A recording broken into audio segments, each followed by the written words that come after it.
What episode are we on? 87. Man, we're getting close to number 100. What are we going to talk about at episode 100? I don't know. 100 episodes in, man. We should do a poll in the group and see what our listeners what they think we want to hear about besides jet skis and boats and parasailing and fucking. We never talk about banana boats, banana hammocks, none of that. Nothing banana related. We should talk about our favorite moments of the 100 episodes. Our favorite moments at episode 100? Yeah. It's kind of like what you got to do. You got to kind of recap the best moments, kind of like a ceremonial. What? Right? I guess. Like an awful TV show where you tune in for the 100th episode and then you're excited for something and then it's just a recap of all the other episodes. You're like, this is bullshit. We can do that for a few minutes. Like my favorite the favorite moments of the episodes are where I paint eyeballs on my eyelids and then go to sleep. And then when you're like, Kevin, I'm like, yeah. What? I'm here. I'm awake. I'm not asleep. I'm not sleeping right now.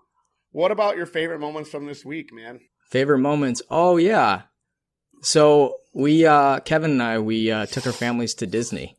We did it and had a great time. We actually had lunch at Epcot at Germany. That was fun. Together. Yeah, that German band was really good. That's one place I 100% recommend.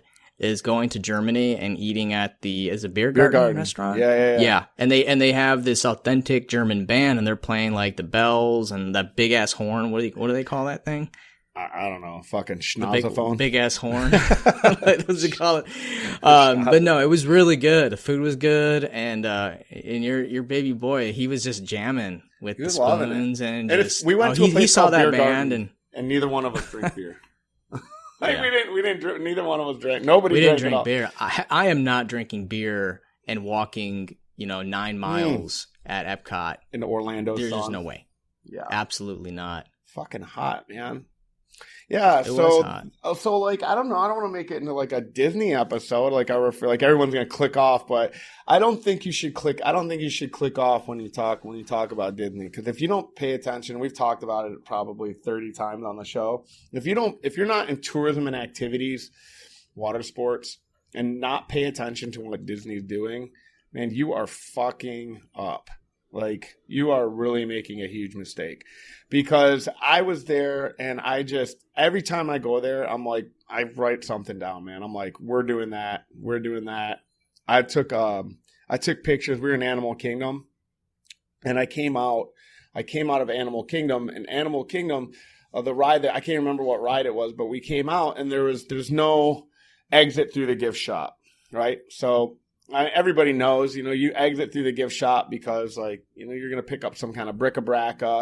You're going to add to the total cart, as it were, per customer. Disney knows exactly what each one of us are worth, and everything they do in your entire journey is to figure out how they can keep on adding dollars to your customer profile. And if you aren't thinking of the same thing, if you are still on the merry-go-round of SEO and marketing and how do I get more people on our trips and how do I get, how do I increase my bottom line? How do I increase the total lifetime value of each customer? How do I reduce acquisition costs? How do I, all these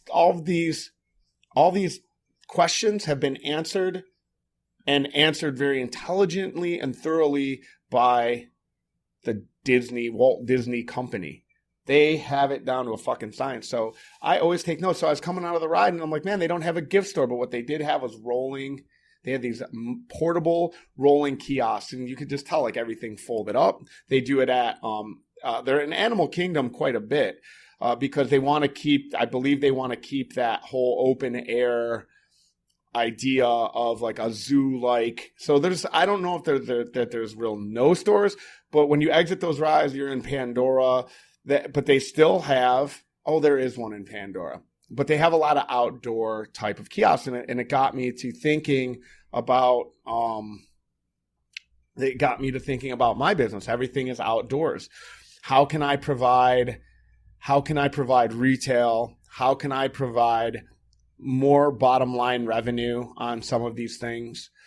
Not just their marketing, but their actual operations is something to be paid attention to when you're at Disney, which I do heavily. Yeah. One of the things about Disney and a few other companies that I have a lot of respect for is they do the basics extremely well.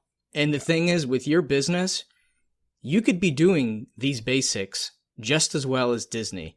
And I'm going to give a few examples. So their bathrooms, the cleanliness of the park, the friendliness of the staff, and how they make you feel and how they make your family feel, and the little special things they do for your kids. Now, some operators do a really good job of this. I mean, when I go, take a tour or book something, like they make my family feel like we are the only one there. But I'll tell you, guys, I've seen a lot of poor examples of people walking up to the booth. The staff they seem pissed off. They seem like they don't want to be there. And I'll tell you, happy faces lead to higher tickets. Let's take another example. Let's look at Chick-fil-A. Chick-fil-A's food is okay. It's not phenomenal. Don't take it fucking easy. Yeah. Chick-fil-A is delicious, man. Get out of here. It is good. I mean, it's not like we're not gourmet. But why do Chick-fil-A's do 7x the revenue of other fast food companies, and they're closed on Sunday? Yeah. Hey everyone, we're going to take a quick break to talk about our sponsor for the month, the Von Mack Agency. Von Mack is a full-service digital marketing agency with a focus on tour and activity operators. They offer it all: SEO, websites, pay-per-clicks, logos, content writing. If it's online marketing, they got you covered. As we mentioned before, it's uber important to hire an agency that understands our industry, and the Von Mack Agency knows water sports. Trust me. And they do all the shit that you don't want to do. They do all the shit that you're probably not very good at, and they are. Look, for listeners of the show, America herself is giving a free consult, all right? If nothing else, give her a shout, give her a call, take 30 minutes out of your day. More importantly, take 30 minutes out of her day so she can get you straight on your marketing needs. That's right. What do you have to lose? Head to vonmackagency.com and go to the Contact Us page to get started. Again, vonmackagency.com. And most importantly, let them know you were sent by the AWG guys. All right, let's get back to the show. And I tell you, it has a lot to do with cleanliness, courtesy of the staff, and how they make a customer feel, how they handle problems, cleanliness of the bathrooms. It's like, those three things. Clean your bathrooms, clean your park, and have smiling faces. Now, before we went to Disney, I was at a conference in Louisiana, and there's this guy that did a phenomenal presentation, and I forget his name, and I'm going to look for it, but he was talking about this situation where Burger King wanted to do a case study on how the average ticket of the customer relates to reactions from their staff, the positive reactions from the staff to the guest. Also, if they gave him a free gift when they walked in, would that also equate to a higher average ticket? So they had a few control restaurants. Then they had the variables of like a couple of restaurants that just did a warm greeting when you walked in, and a couple of restaurants that gave a gift. And then they had some other restaurants that gave a warm greeting and a gift. And the numbers were pretty astonishing. Restaurants that did neither a warm greeting or a gift, they had around a $7 average ticket. Restaurants that did a warm greeting had roughly an $8 average ticket. Restaurants that gave a free gift, it was around $9, and restaurants that did a warm greeting and a gift had a $10 average ticket. These numbers really blew me away because, what does it cost to give a warm greeting? What does it cost to give a cheap little tchotchke or something to the customer, whether it be a Burger King hat or just something to make them feel like, wow, I'm coming into an experience, not just getting a meal. And that's the secret sauce to a lot of these restaurants or theme parks or retail stores. How do they make you feel when you walk in? And that's why I keep coming back to Disney, because I know that they're going to treat me right. They're going to be happy. Like, I mean, as a parent, Like, we're there more for our kids than we are for ourselves. And we want to know that we're enjoying everything together. We want our kids to be happy most of all. We want to be in a clean and safe environment. We want to be able to know that we can expect those things every time we go. Now, if I go to like a Burger King or a McDonald's, I have no idea what to expect. Ice cream machine might be broken. The bathrooms might be disgusting. I mean, when I'm traveling on I-10, I like to stop at Buc-ee's, and because they have clean bathrooms. Like, that's the one thing. Like, well, we just want to shit in a clean bathroom. Like, you know, and these are the things, like the small things. Like, you know, I go to some of these, you know, these tour operators, and I mean, it's just like they're lacking every single thing that's so basic. Like, how hard is it to have a staff meeting and say, you know what, these people are spending a lot of money when they walk in. Let's treat them like they should be treated. Let's treat them with a smiling face. Like, the last thing they want to do is come in and see a pissed off worker. I mean, that's just unacceptable, and it happens way too often. It does. And to your point, I think that the clean bathroom and Buc-ee's thing, now, so that's forefront of your mind, right? How many of us don't even think about it, where it just becomes, you went into somewhere, there was some part of it that had a bad experience, and boom, you're done. It has nothing to do with the fries. It has nothing to do with the burger. That's all of the top of mind stuff. You know, all of the back of mind stuff, all the bottom stuff that you're not even really taking in, that's happening on a sub-site, whatever. What's the word I'm looking for? Subconscious. And the subconscious, that's happening in the subconscious mind. They're doing studies. You know, when they do these studies, people are saying it might not even be registering to you when you walk into these places that person had a bad attitude. But what's happening there? The person has a bad attitude. The bathroom is unclean. It was just not a very pleasant experience, but you don't know it. And you sit down and you eat, and some part of you says, this isn't good. So some part of you says this food isn't good. Some part of you says this experience isn't good. And then you just walk away going, oh, the food wasn't that good. Maybe the food was great. Maybe the food was a 7, but now it's a 4 subconsciously. This is something I tell my employees all the time. This is just this is just right when you walk through the door. Is the boat clean? I had a customer that they posted pictures. Greg, the boat was disgusting. I couldn't imagine a customer got sent out on this boat. And I'm not going to get into specifics or excuses or anything like that, but an employee took that customer and put them on a boat and sent them on a very dirty, scummy looking boat. I refunded every last dollar of that guy's money. And I said, man, please come back. I'll give you a 50% discount. I will give you free this one. This is not how we do business. This is not how I do things. But these are the type of things that go unseen. People miss this shit. Maybe it's not to that extremity of a very unclean boat. Maybe it's just an unclean personality, as you said. And I see this happen, and we've talked about it before all the time. The reviews, like I can look at a company's reviews and say, man, this place has got a shitty attitude. Like, I can see in the, you know, and it's too. It's like you can read and obviously, like, I'm a aficionado of reviews. So I can tell when somebody's being like fake, or someone's trying to look like has some front facing, you know, or there's really people that want to solve the problem. If I call your company up and say, are you going to give me back every last dollar for this experience? And you say no because you're like, oh, it's $500 or $600 or $700. You're going to fucking lose, man. You are going to lose against a guy like me every single fucking time. I don't care where you're located at. And this is not me being like having egotistical. Like, you have to give a shit. You have to give a shit about your customers, and it can't just be for marketing purposes. You truly have to care. You have to care so much that you're willing to lose money over it. And I promise you that will lower your acquisition costs and contribute to your bottom line revenue over the long term.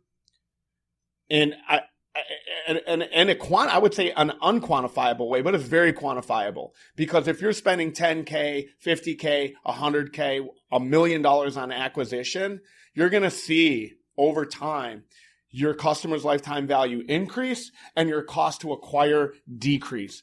And that, my friends, is a bottom line revenue that is generational. This is not, oh, I gave back $500 for a fucking boat rental, or I gave $100 back for a rain ticket, or $50 back for a parasail ride. This is how you should be handling pizzas to Google, Amazon. Does Amazon ask any questions when you want your money back? Does Amazon carry subpar products? Or do they put them to the front? Hell no. And there's a reason why. You need to pay attention to the Amazons, to the Disneys. You need to pay attention. You read those Disney University books because they know what they're doing. They know how much, I did the math on it when we were there, and I was like, my God, the amount of money that these people have given me, or that I've given the Disney company, is astronomical. Every single time, without fail. Now, they do some value pullbacks and they change some of their stuff. But even there, Greg, you and I talked about some of the things that they had done or changed that since, we had been there not too long ago. And I kind of felt like, but I left and I was like, damn it. Oh, they took stuff away, but I would still return. I'll tell you though, they might have took a few things away, but they haven't changed their philosophy, of making sure that parks are clean, staff are happy. I mean, these people working there are not getting paid very well, but they have such strong culture that people want to work there and they're happy. Like it's like it's magical for them to be at Disney. But I mean, a little bit. I've seen that decline a little bit. I felt a little. There's a few people there's a few. I mean, I didn't get that experience, but not enough to where I'm like, man, it really sucks.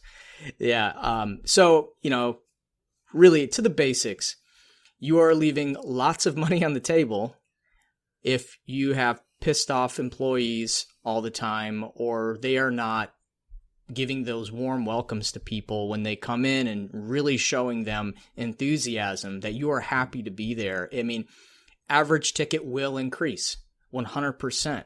Look at the Chick-fil-A's, look at the Disney's, make sure you have clean boats. So I went on a dolphin tour a few years ago with my family, and the boat needed so much work. They had duct tape on like all the seats because the seams were coming apart. And I'm just thinking to myself, I'm like, this is not a good experience. I can tell that this company is just milking every last bit they can get out of this vessel. It looks run down. I will not come back again. That's I can see it. Like if you're looking at your vessels and they need a paint job, their seats are cracking. Again, people see this. I mean, obviously, it's not easy always to just like fix things when you're, if you had a bad year, but, that's your brand. If you have to even borrow money, I mean, your brand is about how you carry your business, the cleanliness and the happiness of the crew. So, hey guys, we're going to take a quick break and talk about our sponsor, Boat Test 101. Boat Test 101 is FWC and NASBA accredited online provider of both temporary certificate and full card. Yeah, guys, if you can't tell, Greg takes it super seriously. If you've been taking voice lessons, man, you sound so pro, dude.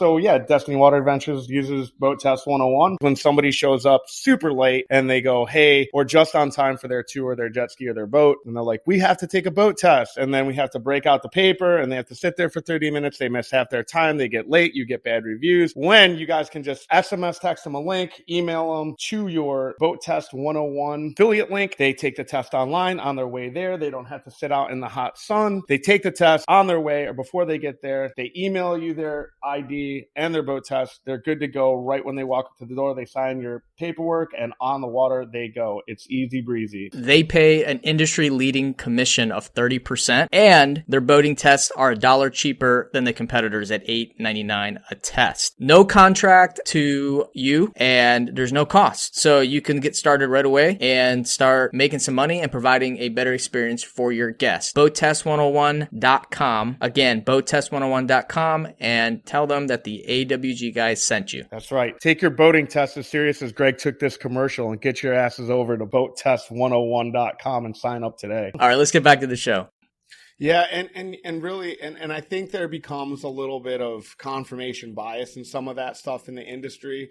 A lot of times you will see companies that say, oh, company A and B is doing this, and you'll see them doing it. Say, yeah, and I've seen that happen around here quite a bit. And I'm not going to say I haven't fell victim to it, because when you see yourself making money and you are making profit and things are going great, it's not going like, well, I'm going to fucking short this vinyl or whatever. It's just like, well, can we get away with putting duct tape on the seats and still make a great profit and then deal with it later? I guarantee that company eventually they're like, oh my God, we got to take care of this, but can we get away with it right now? Because companies and in our market, sometimes I see that a little bit. I don't see everybody 100% stepping up and trying to, spend that money. That was a big reason why I came here. So again, it's like your competitors are watching, man. And it's not just marketing. It's the operations. A lot of times on this show, we talk so much about marketing and we talk about safety and we talk about operational safety and stuff like that. But what are you doing? What are you doing today? What are you investing in today that provides a measurable ROI that you cannot get back, right? And I think a lot of small business owners fall victim to this, and it's not investing in the right people. So are your people trainable? Are you doing quality control? Are they still providing that great experience? Sure, they've been with you for 5 years or 10 years, but are they just coasting, right? Are they just, oh man, they're reliable and they're the best? But are you leaving somebody out there that could potentially be a great fit for you? That maybe you've given this person raises, and maybe you could get somebody that's teachable, trainable for actually cheaper, that's moldable in what you want. But if you're not doing the QC on it, you're never going to know. If you're not, and it's to the point of like secret shopping, I feel like almost that we're going to start implementing, having friends and family and people come as customers and say, hey, what happened today? What happened out there? What was your experience like? These are corporate tactics that they do for a reason. And this is why guys go to school and get MBAs and learn about this shit, while like us knucklehead water sport guys and boat captains are just, slowly dying of cancer out there in the sun and not really getting paid for it, because we don't know what the hell we're doing sometimes, because we're not paying attention to these large cap companies that are doing billions and trillions of dollars. Yeah. You can only get away with so much. Now, like you take McDonald's, for example. I mean, there's some McDonald's I go into and I have a great experience. Majority of them I have like a mediocre to low experience with. And, that's a disappointment, because it's a brand that should be where Chick-fil-A is. But I think they kind of lost that touch over the years.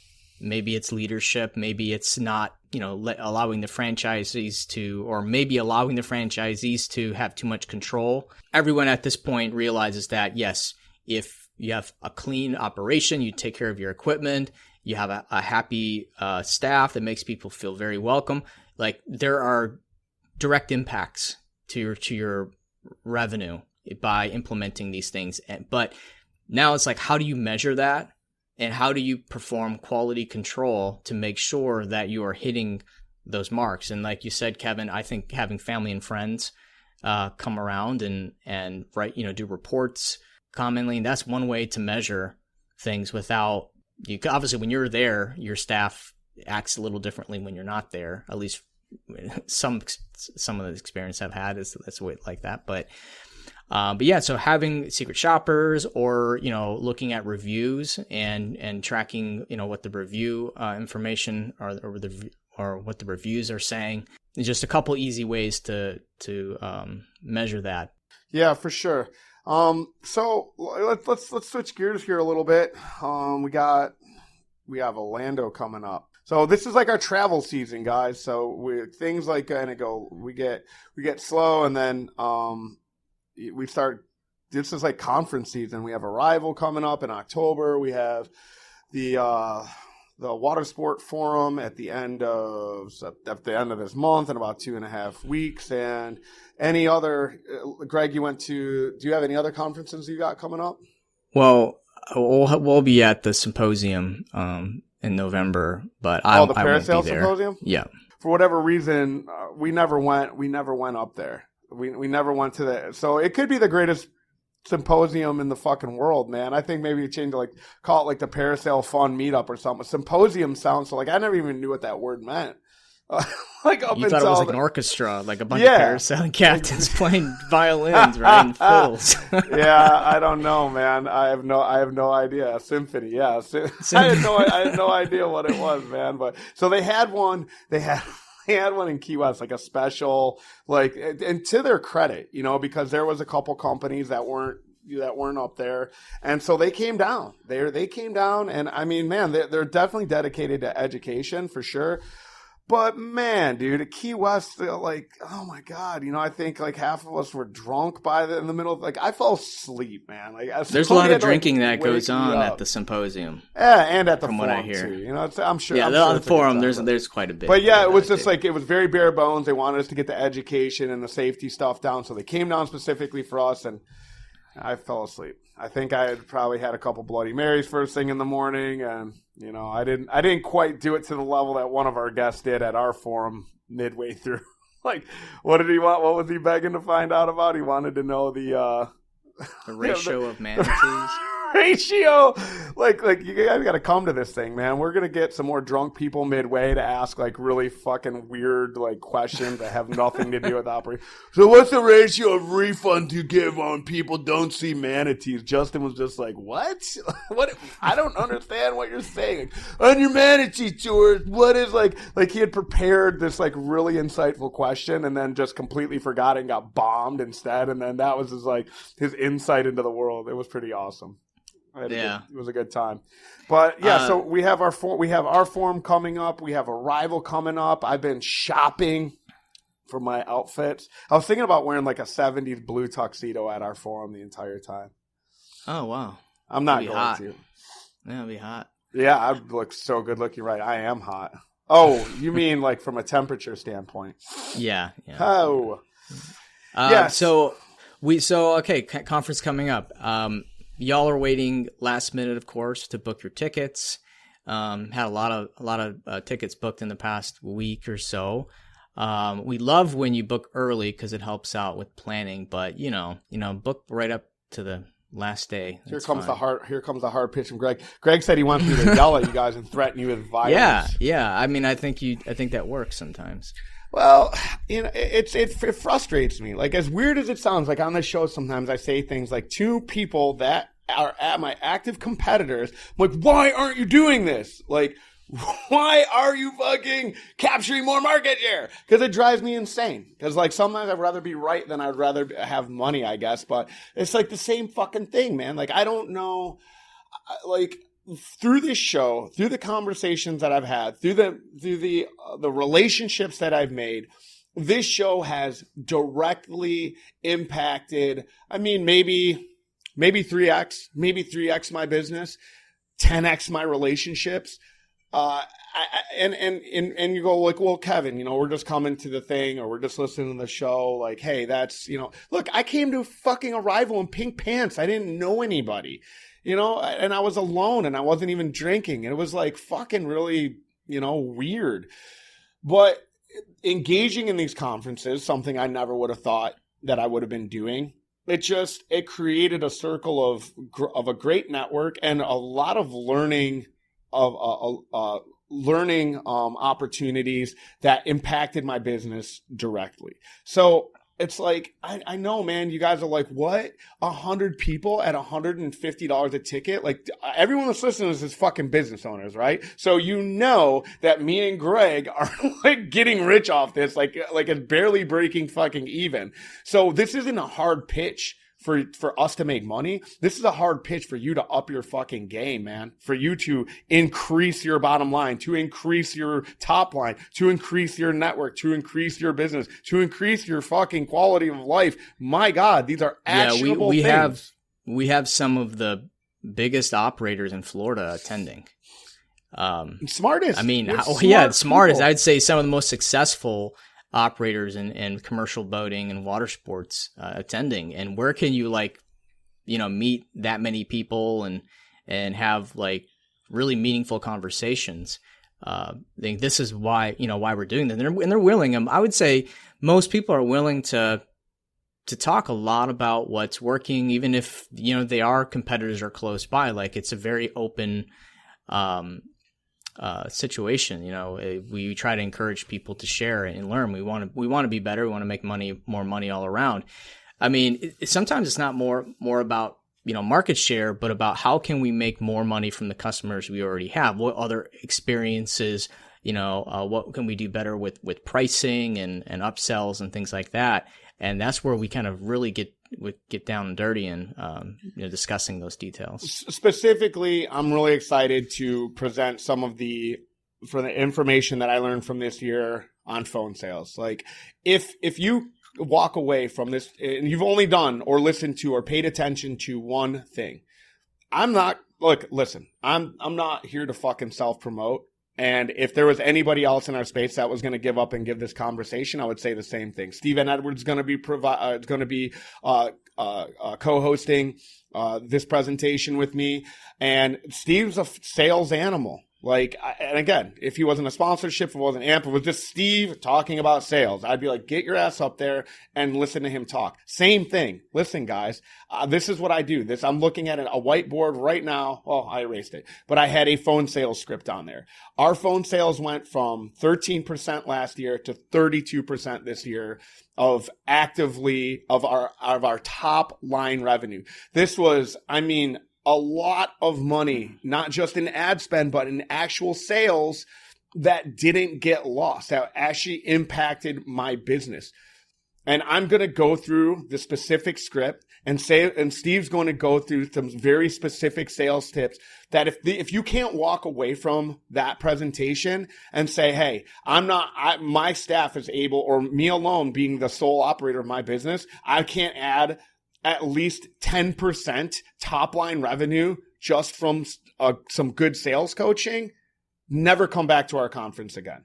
Period. Like, I don't know what to fucking say. For $150, if you can't take this, take notes, write it down, apply it to your business, you are fucking up, man. I don't know what else to tell you. Like, I could show you numbers. I could fucking put pictures up if you like, but they were very measurable results that we had this year from applying what we're going to be talking about. And that's one aspect.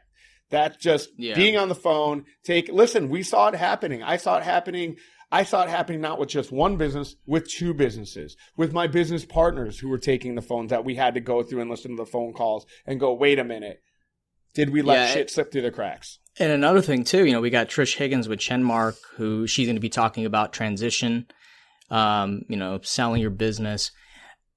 This is, if you are a business in Florida, for example, you're eventually going to have a point in your life where you're going to have to make a choice, whether you sell or you hand it down to an employee or a daughter, son, or whatever. There's a lot of people that I see coming to the event that are getting closer to that age where transition is probably something you think about.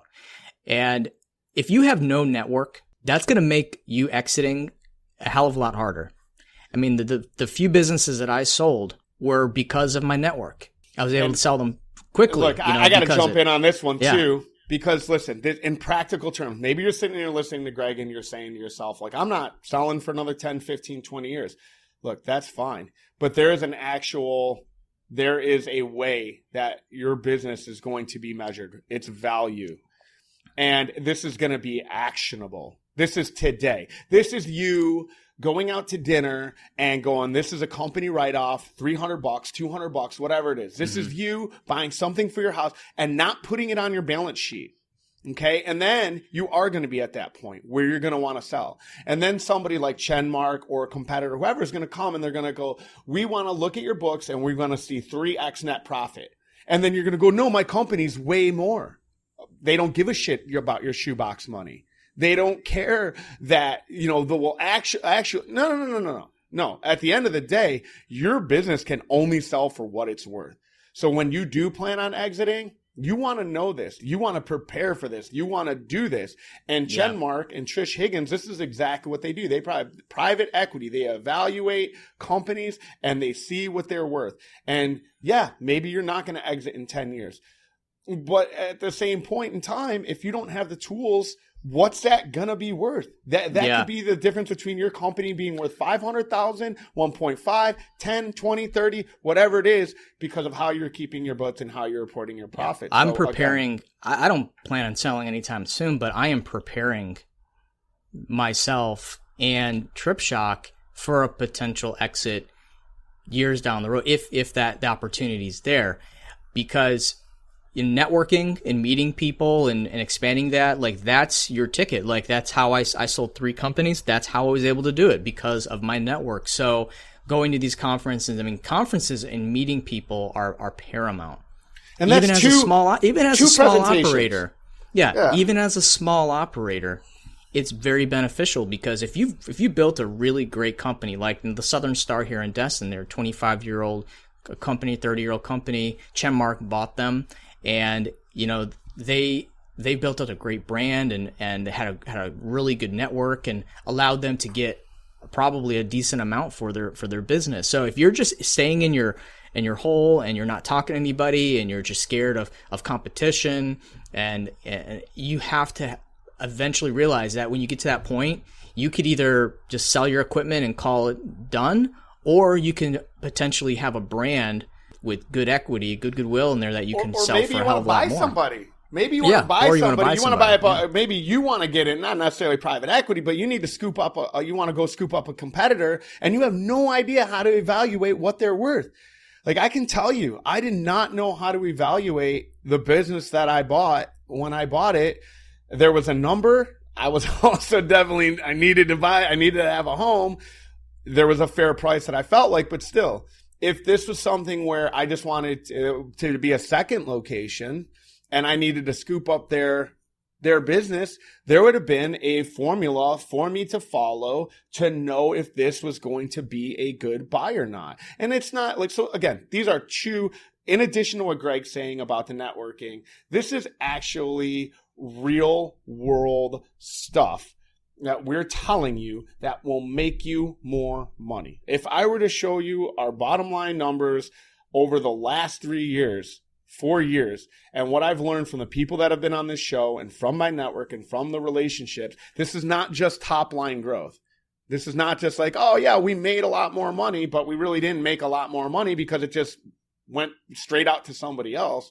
No, this actually contributed to a Disney vacation, a office space, whatever. Like, I'm not just able to grow my business, but grow personally. And I think that if you're not educating yourself and you're not learning and you're not growing, like, you can either take 20 years to do this thing, or you can get into the fast lane. You can get into the growth mindset and spend a couple $100, and not just here. Arrival. I mean, Greg went to that Louisiana conference, and he was like, man, like, I was fucking cheese. I was, this is not fun like our conference or Arrival, whatever. But I learned this. I learned this thing, and he talked about it, and then it's like, man, I'm going to apply this to my business. So at the beginning of the show, we talked about Chick-fil-A. This is not something that Greg made up. It's not something Greg went to Harvard for. He picked this up at a conference. He's like, so 7% to 9%, 2%. Look, add 2% to your bottom line growth and see what that actually goes into your pocket, man. And I don't know if that's not what you're here for, and you're just like, really good looking guys talk shit and swear, then, well, thank you for coming and listening to our podcast. But I assume most of you guys are operators. So I guess I have to do this rant again in the group for those of you guys that don't listen to this episode, because Greg said I got to yell at everybody. But yeah, so we have that finishing up. And September 25th through the 27th. You go to our website, watersportpodcast.com. There's a link right to the conference website where you can book tickets. There's still plenty of rooms to book in the room block, and we look forward to having you. So I have a huge announcement. I have a huge announcement at that show. No. Oh yeah, on the show. Announcement. Okay, I have something about that. I got something for you guys, but you're only gonna get to find out if you come to the conference. Oh, it's a big sloppy kiss. All right. Well, we appreciate you guys listening. We can't wait to see you at the end of the month. I can't believe it's only a few weeks away. Make sure you guys review the show. We haven't had a review in a while, so review the show. And check us out on social media. Join our Facebook group. A lot of good stuff popping in there. And that's it. It's a wrap. Yeah. All right, man. We'll see you guys next week. All right. Keep it awkward.